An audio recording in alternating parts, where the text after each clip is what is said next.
कोई मुसीबत नाजिल नहीं होती मगर अल्लाह के हुक्म से, और जो शख्स अल्लाह पर ईमान लाता है वो उसके दिल को हिदायत देता है, और अल्लाह हर चीज से बाखबर है। और अल्लाह की इताअत करो और उसके रसूल की इताअत करो। बस अगर तुम मुंह फेर लोगे तो हमारे पैगंबर के जिम्मे तो सिर्फ पैगाम का खोल खोल कर पहुंचा देना है।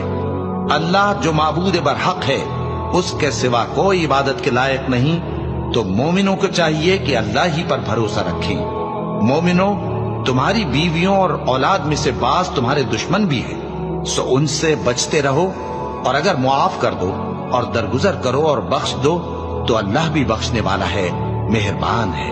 तुम्हारा माल और तुम्हारी औलाद तो आजमाइश है और अल्लाह के यहाँ बड़ा अजर है। सो जहां तक हो सके अल्लाह से डरो और उसके अहकाम को सुनो और उसके फरमाबरदार रहो और उसकी राह में खर्च करो। ये तो